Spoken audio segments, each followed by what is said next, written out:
Jharkhand monsoon सत्र का आज अंतिम दिन है और अंतिम दिन पूरी तरह से सदन की कार्रवाई दिन भर चलेगी।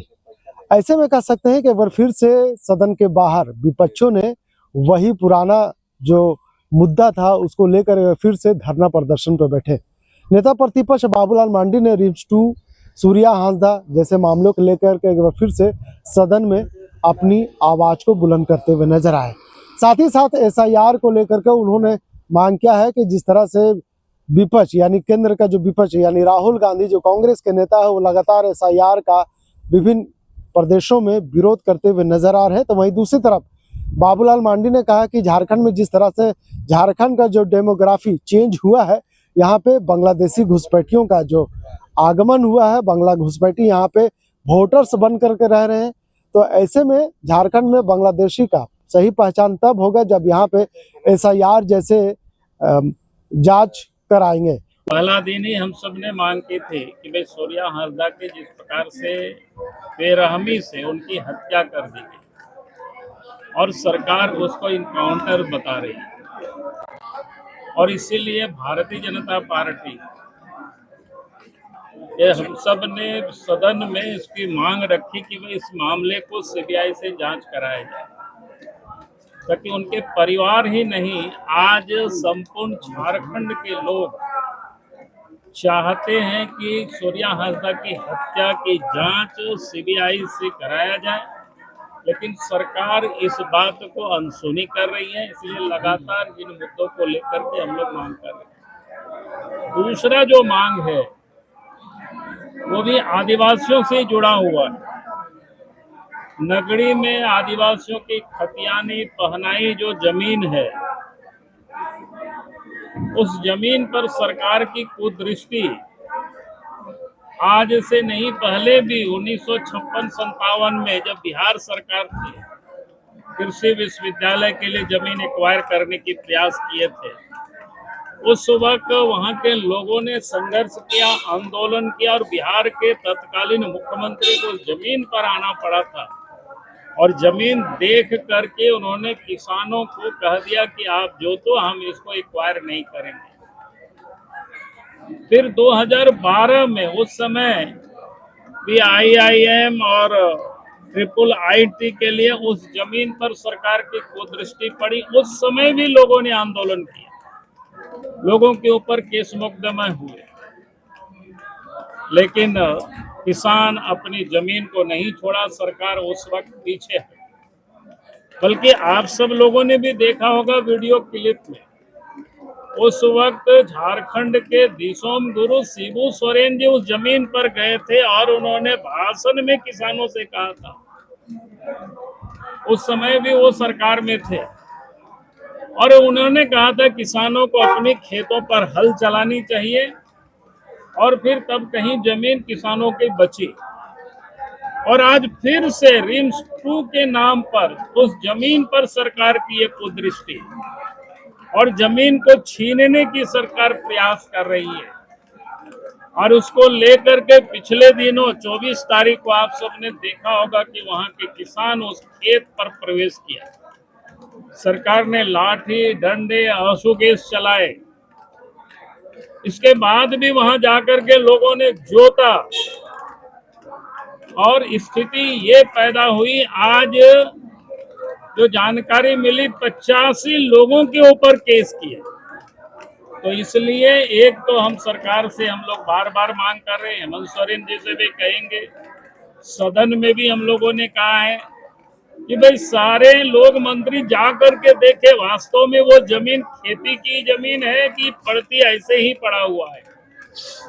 तो उनको भी शायद समझ में आएगा, जैसे तत्कालीन मुख्यमंत्री बिहार से आकर के उस जमीन को देखे थे और किसानों को छोड़ दिए थे, आदिवासियों को छोड़ दिए थे कि हम इस जमीन को एक्वायर नहीं करेंगे।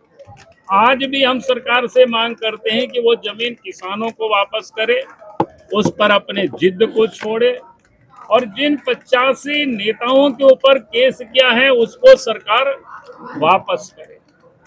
फिर आपने देखा कि जिस प्रकार से विधानसभा से ये जो विश्वविद्यालय जो बिल इन्होंने पारित किया, तो उनके पास बहुमत है। कहने को वो तरह तरह की कहते हैं, गुजरात तक की उन्होंने बात की, लेकिन गुजरात और झारखंड की स्थिति क्या है, अपने आप को ये तुलना करते हैं गुजरात से, लेकिन यहाँ स्थिति क्या है, जहाँ सरकार के पास जो अधिकार है, जहाँ विद्यालयों में शिक्षक नहीं है, आए दिन अखबारों में भी छपता है, मुख्यमंत्री ने अपने नाम से मुख्यमंत्री एक्सेलेंसी ऐसा कुछ विद्यालय बना, वहां भी आप देख लीजिए शिक्षक नहीं है, पढ़ाई नहीं होता है। इस बार तो ऐसे विद्यालयों का रिजल्ट भी कैसे आया किसी से छुपा हुआ नहीं है। जहां सरकार के पास जो शिक्षण संस्थान है उसकी ये हालत है, तो फिर ये जो गवर्नर की अधिकार को कटेल अपने पास ले आना, ये क्या दर्शाता है? यानी जिस प्रकार से यहाँ भिन्न भिन्न प्रकार की वैकेंसियों में जो लूट होती है, नौकरी बेची जाती है, तो हमें लगता है कि सरकार, उसीलिए हम सब लोग ये मांग करते हैं, भाई इनको वापस लेनी चाहिए और सरकार को इस पर पुनर्विचार करनी चाहिए। सर राज्यपाल और उसके बाद मैं आगे कहूंगा कि ये तो जिसके झारखंड के निर्माता अटल बिहारी वाजपेयी जी, उनके नाम से अटल क्लिनिक, मोहल्ला क्लिनिक चलता था, झारखंड सरकार ने उसको बंद करके मदर टेरेसा कर दी। यानी सरकार किस प्रकार से तुष्टीकरण की राजनीति करती है, ताकि अपनी वोट बैंक को ठीक करने के लिए हम कहेंगे कि भाई उनका नाम को क्यों हटाया। अगर उनको कोई और योजना चलानी थी तो हमें कोई आपत्ति नहीं थी, और योजना चलाते। उसी प्रकार से डॉक्टर श्यामा प्रसाद मुखर्जी नाम से जो विश्वविद्यालय था उसको भी वीर बुद्धू भगत के नाम से करना, भाई क्या दर्शाता है? डॉक्टर श्यामा प्रसाद मुखर्जी इस देश के एकता और अखंडता के लिए, जहां देश के अंदर में 2 निशान, 2 विधान और 2 प्रधान चलता था, उसके विरोध में उन्होंने जम्मू कश्मीर को कूच किया था 1953 में, और वहीं शहीद हुए।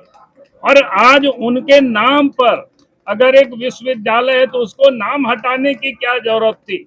सरकार और अच्छे विश्वविद्यालय बनाते वीर बुद्धू भगत के नाम से, हमें अच्छा लगता, राज्यवासियों को भी अच्छा लगता। लेकिन जानबूझ करके जो इस प्रकार से वो राजनीति कर रहे हैं, ये बिल्कुल कहीं से भी बर्दाश्त नहीं किया जाएगा। बहुत बहुत धन्यवाद। हजारीबाग सांसद ने कहा कि रिम्स को हजारीबाग विपक्ष डिक्टेट नहीं कर सकता ना सदन को। हम डिक्टेट नहीं कर रहे हैं, हम तो बता रहे हैं कि भाई आप उसको ऐसे क्यों करेंगे, गड़बड़ करेंगे तो हम आवाज उठाएंगे, उसका विरोध करेंगे। अरे सदन नहीं चलने देना, ये क्या है? राज्यपाल वाले मुद्दे में गुजरात में 2014 में ये मैंने कहा कि गुजरात से इसकी तुलना करना बेमानी है।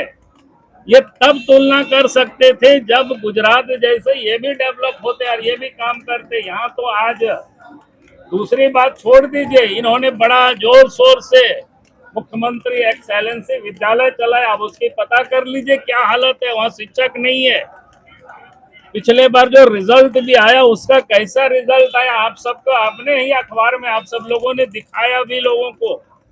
तो इसीलिए हम कह रहे हैं आज भी विद्यालयों में शिक्षक नहीं है, तो आप ये सब काम करते नहीं हो और फिर सारे अधिकारों को अपने पास केंद्रित करने के पीछे का मंशा क्या है, ये बिल्कुल साफ होता है।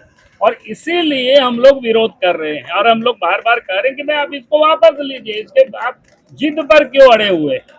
चलिए एक आखिरी सवाल, मुख्यमंत्री हेमंत सोरेन पटना जाएंगे, जो वोट अधिकार यात्रा है उसमें भाग लेंगे, वो कह रहे हैं कि आप जानबूझकर टाइटल देख रहे हैं और वोटर लिस्ट से नाम गायब कर दे रहे हैं। हम टाइटल हम गायब नहीं कर रहे, मैंने तो आपको बताया झारखंड में कल भी मैंने प्रेस कॉन्फ्रेंस किया था, किस प्रकार से डेमोग्राफी बदला है, अब उसको देख लीजिए।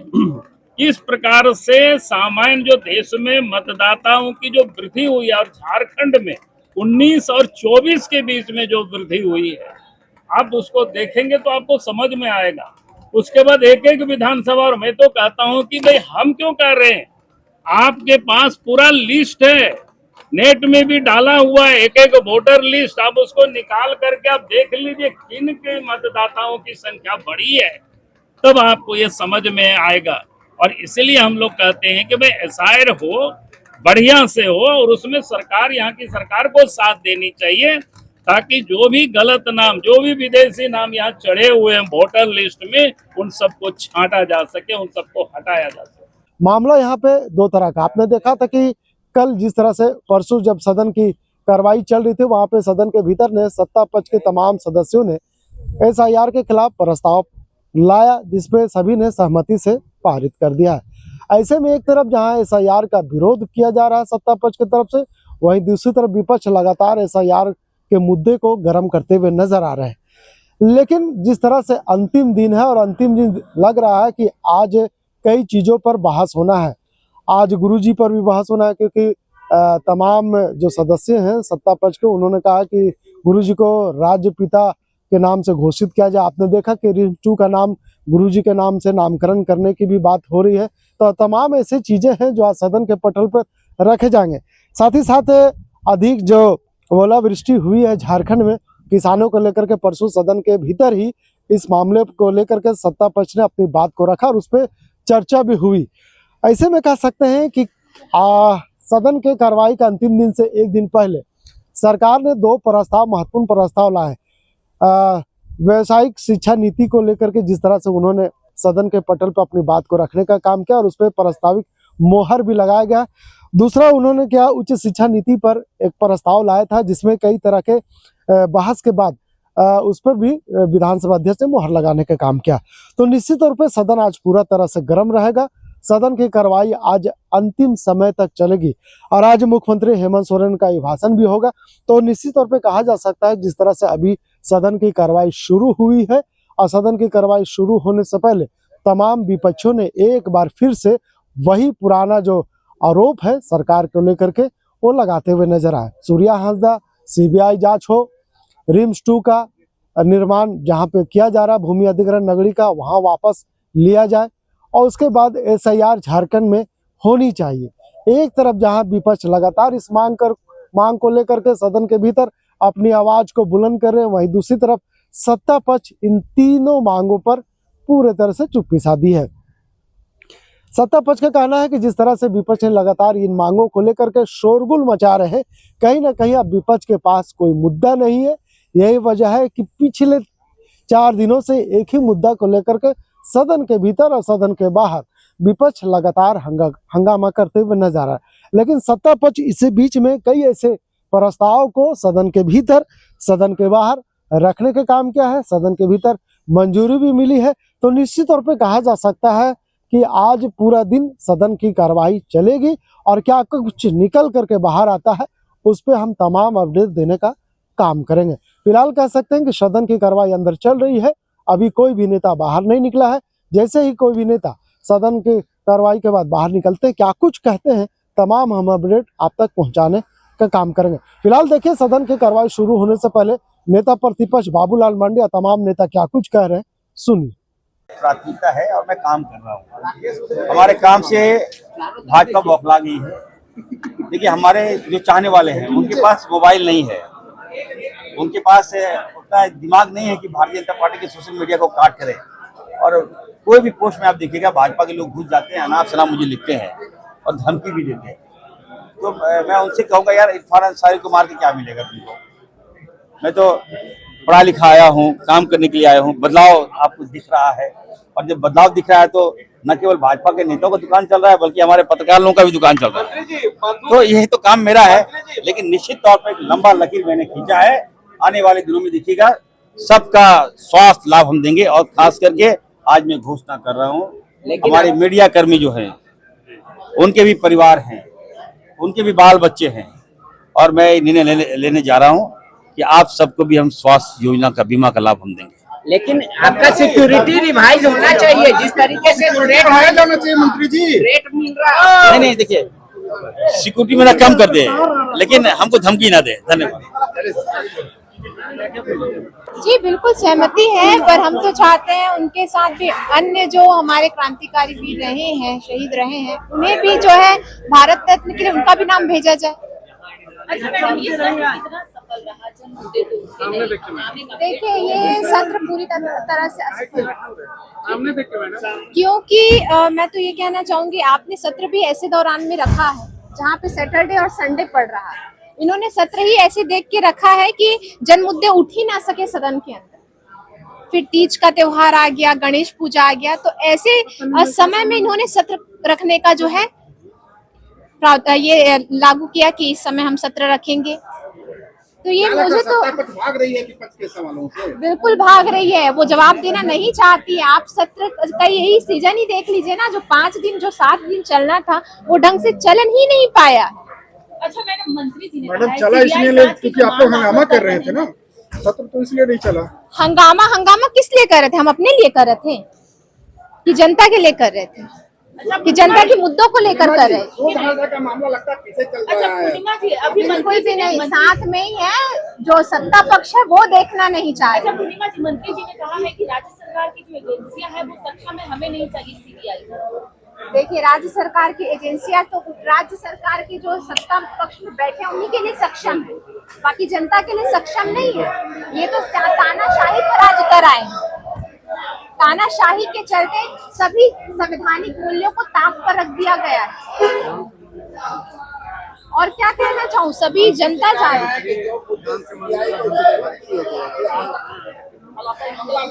देखिए, फलाफल सबका निकल जाता अगर ये लोग रोड़े नहीं डालते। ये ऐसे रोड़े क्रिएट करते हैं जहाँ पे सफलतापूर्वक कोई जांच सामने आ ही ना सके। और सबसे पहली बात तो ये कि आज के अखबार में मैंने देखा, कल इन्होंने ब्रेक भी पास किया विश्वविद्यालय को लेकर कि अब जो है इलेक्शन नहीं सिलेक्शन होगी। मैंने अखबार में पढ़ा आज सुबह। तो मैं तो ये कहना चाहूंगी, जो लोग संविधान को लेकर हाथ में गली गली घूमने का काम करते हैं, खोलकर पढ़ते भी नहीं है, और आज वो संवैधानिक मूल्यों को ही ताक पे रखकर सभी चीजों को बदलने के लिए अब साजिश रच रहे हैं। मैं पूरी तरह से ये कहना चाहूंगी, अब बंगाल बनाने की साजिश रची जा रही है झारखंड का स्थिति बना हुआ है। भूमि वापसी नहीं कराया जा सक रहा टेक्निकली। यूनिवर्सिटी बिल को भी लेकर प्रोटेस्ट कर रहे हैं भाजपा के लोग, राज्यपाल की शक्तियों को, उनके अधिकारों को छीना जा रहा है। देखिए, भाजपा जो है, उन लोगों ने जो हम लोगों ने बिल पेश किया उसमें राज सिन्हा जी, नवीन जायसवाल जी, सरयू राय जी खड़े हुए थे। वही लोग आरोप लगा रहे हैं कि सीनेट की बैठक नहीं होती है, सिंडिकेट की बैठक नहीं होती है। तो हम तो सुधार करना चाह रहे हैं और बेहतर, ये अगर सरकार के अधीन रहेगा तो जो विश्वविद्यालयों की जो स्थिति है वो जवाबदेही किनकी है? सरकार की होती है। तो सरकार इसको कुशलतापूर्वक बढ़िया से करेगी, इसीलिए इस बिल को संशोधित किया गया। कल बैठक थी आप लोग के पार्टी की, उसमें बंधु तिर्की ने फिर सवाल उठा दिया बैठक के बीच में कि रिम्स 2 किसी भी हालत में नगरी में नहीं बनना चाहिए, और सुरेश बैठा उनके खिलाफ में आ गए बैठक के दौरान। तब कांग्रेस ही बन गई है। तो भाजपा में प्रभारी ने कहा कि अब ये इसका फैसला करेगा। नहीं, इसको जो है सरकार के समक्ष में इन सारी बातों को हम लोग रखने का काम कर रहे हैं। आने वाला कर रहे हैं ना, आप ऐसे बोल करके आप जो है कि देखिए, मैं विस्थापन के खिलाफ में रहता हूँ, कांके विस्थापन के खिलाफ में भी मैं हूँ, इसमें कोई दो राय नहीं है। लेकिन 1000 एकड़ जमीन जो लिया है, हम तो अब उस पर दावा बोलेंगे, भाजपा के लोग उस पर भी बोले कि 1000 एकड़ जमीन जो है अवैध तरीका से वहां पे घर आंगना सब बिचवा दिया है। इस पे कोई नहीं बोल रहा है। रिम्स 2 बनेगा, कहीं बनेगा, जरूर बनेगा। अगर गतिरोध है नगरी में, माननीय मुख्यमंत्री जी के संज्ञान में है। निर्णय, अंतिम निर्णय सदन नेता को लेना होता है। हम कुछ भी बोले, हम अपनी भावना से माननीय मुख्यमंत्री को अवगत करा चुके हैं। निर्णय जो है वो जो है आपको सदन नेता। राजू साहब ने कहा, बयान दिया कि अब पीएससी की बैठक में हम लोग फैसला लेंगे कि होगा क्या रिम्स 2 पर, और सरकार को बताएंगे। नहीं, अगर हमारे प्रभारी ने इस बात को कहा है तब मेरी बात ही समाप्त हो जाती है। जो प्रभारी ने अगर इस बात को अगर इंगित किया है कि मैं बात करूंगा, तब तो हम तो प्रभारी के अंडर में हैं। देखिए, कांग्रेस का ही देन है ना भूमि अधिग्रहण कानून। उसी कानून के दम पे ना ये लोग उड़ रहा है। भाजपा वाले लोग कि 2013 कानून लागू करो, 2013 का, लेकिन इस बात को नहीं बोल रहा है कि 2015 और 16 में संशोधन किया है ये लोग। तो उसको आप लोग नहीं मानते ना? किसको नहीं मानते हैं? अरे भाई, केंद्रीय कानून है। आप लोग विरोध किए थे उस समय संशोधन, तो हम विरोध किया, तो उसमें कहा फिर उसी की सरकार है, कहा उसमें संशोधन बिल दोबारा आया है? 16 के बाद में क्या संशोधन बिल आया है क्या? तो सरकार ने कहा था कि 16 में नहीं लागू होने 15-16 में संशोधन क्या कहता है? वो कहता है कि 2013 से पहले 5 वर्ष पूर्व जो अधिग्रहण हुआ है उन जमीनों पे विचार किया जाएगा। 1894 के एक्ट के तहत जो जिस जमीन पे अधिग्रहण हुआ है उस पर विचार नहीं किया जाए। कौन किया है इसको? कांग्रेस सरकार तो देना चाह रही थी। कौन किया है इसको? इसको तो भाजपा के लोगों ने किया, लेकिन आज गड़ियालू आंसू रो रहा है। हाँ, एक बात जरूर है, विस्थापितों का दंश कहीं कभी कोई भी प्रदेश का है, ये विस्थापित से बड़ा अभिशाप कुछ नहीं होता है। जो विस्थापन को जानता है वो विस्थापितों के साथ में खड़ा होता है, और विस्थापित ऐसी चीज है, वो इंसान रहते हुए भी वो इंसान नहीं रह पाता। तो उनकी जिम्मेदारी है ना, वो सरकार में थी, उनको जांच कराना चाहिए, उनको सीबीआई जांच कराना चाहिए, वो उनकी प्रॉब्लम है। मेरे क्या लेना देना, उनके ना परिवार से कोई लेना देना है, ना उनके चीज से लेना देना है। लेकिन बेवजह मेरा कसूर क्या था? मेरा 8 साल जो गया, हम किससे हिसाब मांगे? मेरा 8 साल जो बर्बाद हुआ, वो हिसाब कौन देगा? बेवजह किसी को 8 साल कैद किया गया, मानसिक स्थिति से लेकर शारीरिक स्थिति तक टॉर्चर किया गया। आज हम किस तरह से संघर्ष किए, 8 साल अपने छोटे छोटे मासूम बच्चों को लेकर घर से लेकर बाहर तक संघर्ष किए, अपने सीने पर पत्थर डालकर अपने बच्चों को हॉस्टल डाल दिए। इससे ज्यादा क्या हो सकती है? जो बच्चे को गोद में खेलना चाहिए, आज हमारे बच्चे कहीं और है, तो इससे दुख क्या हो सकता है? लेकिन फिर भी माननीय न्यायालय का जो फैसला हुआ, मुझे आशा नहीं, पूरा विश्वास थी कि आज नहीं तो कल मुझे न्याय मिलेगी। और विधायक जी तो ऐसे थे, आत्मसमर्पण किए, किसी के तरफ भगोड़ा नहीं थे कि भाग गए। वो तो बोले खुलकर कि जांच कीजिए, जितना मन चाहे जांच कीजिए, जो चाहे जांच कीजिए।